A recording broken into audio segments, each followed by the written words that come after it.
विपक्ष की ओर से चुनाव में धांधली, ईवीएम हैक और चुनाव आयोग भी बीजेपी के साथ मिला हुआ ऐसा दावा किया जाता रहा है।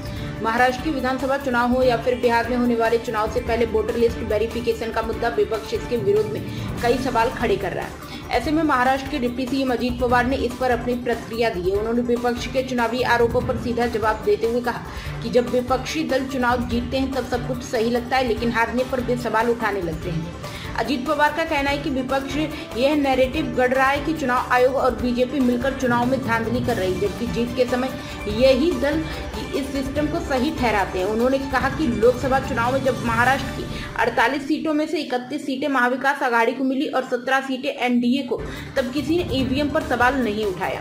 अजीत पवार ने उदाहरण देते हुए कहा कि विपक्षी दल जब कर्नाटक, तेलंगाना, वेस्ट बंगाल और हिमाचल प्रदेश जैसे राज्यों में जीते तब ईवीएम या वोटर लिस्ट की गड़बड़ी का मुद्दा नहीं उठाया गया।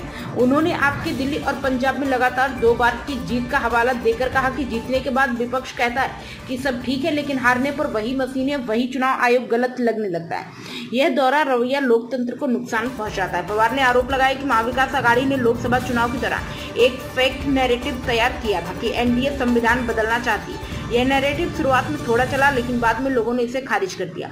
उन्होंने कहा कि लोकसभा में एनडीए को महाराष्ट्र में बड़ी कीमत चुकानी पड़ी, जिसके बाद सिर्फ 5-6 महीने में कई योजनाएं लागू की गई। पवार ने भी विपक्ष को सलाह दी कि वे जनता के मुद्दों पर ध्यान दें और हार की जिम्मेदारी खुद लें, बजाय चुनाव आयोग या ईवीएम को दोष देने के।